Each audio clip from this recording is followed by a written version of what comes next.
Hi everyone, ಇವತ್ತು ಶುಕ್ರವಾರ ಬೆಳಗ್ಗೆ ತಿಂಡಿಗೆ ಚಿತ್ರಾನ್ನ ಮಾಡಿದ್ದೆ. ಶುಕ್ರವಾರ ಹೊತ್ತು ಚಿತ್ರಾನ್ನನೇ ಮಾಡ್ತೀನಿ ಬಿಕಾಸ್ ಲಕ್ಷ್ಮಿಗೆ ಚಿತ್ರಾನ್ನ ಅಂದರೆ ತುಂಬಾ ಇಷ್ಟ. ಲಕ್ಷ್ಮಿ ಸಮಾನ ಅಂತಾರೆ ಚಿತ್ರಾನ್ನನ. ಬೆಳಗ್ಗೆನೆ ಮನೆಯೆಲ್ಲ ಸೀಟ್ಕೊಟ್ಟೆ ಅಪ್ಪ ಪೂಜೆ ಮಾಡಿದ್ರು. ನಾನು ಪೂಜೆ ಮಾಡೋದು ಲೇಟ್ ಆಗುತ್ತಲ್ವ, ಸೊ ಹಾಗಾಗಿ ಅಪ್ಪನೇ ಮಾಡಿದ್ರು. ಇವಾಗ ನನ್ನ ಮಿಷಿನು ದಪ್ಪ ಬಟ್ಟೆ ಹೊಲಿತಿದ್ದೆ, ಸರ್ವಿಸು ಕೊಟ್ಟು ಬಂದಿದ್ದೆ. ನಾನು ಎಲ್ಲಿ ತೊಗೊಂಡಿದ್ನೋ ಅಲ್ಲೇ ಕೊಟ್ಟಿದ್ದೆ. ಮಿಷಿನ್ನ ಎಲ್ಲಿ ಯಾವ ಶಾಪಲ್ಲಿ ಬೈ ಮಾಡಿದ್ನೋ ಅಲ್ಲೇ ಕೊಟ್ಟಿದ್ದೆ.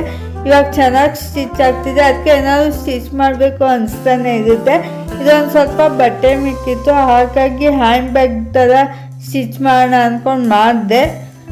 ಒಳಗಡೆ ಸ್ಪಾಂಜ್ ಆದರೂ ಹಾಕ್ಬೋದು, ಇಲ್ಲ ನೀವು ಲೈನಿಂಗ್ ಆದರೂ ಹಾಕ್ಬೋದು, ಇಲ್ಲ ರೈಸ್ ಬ್ಯಾಗ್ ಅಂತ ಬರುತ್ತಲ್ವ ರೈಸ್ ಚೀಲ ಅದನ್ನಾದ್ರೂ ಹಾಕ್ಬೋದು. ಜೊತೆಗೆ ಸಾಯಂಕಾಲ ಸಾಂಬಾರು ಮಾಡಬೇಕಿತ್ತು, ಹಾಗಾಗಿ ತರಕಾರಿ ತರೋಣ ಅಂತ ಹೊರಗಡೆ ಹೋಗಿದ್ವಿ. ತುಂಬ ಜೋರು ಮಳೆ ಬಂದ್ಬಿಟ್ಟು ಹಾಗೆ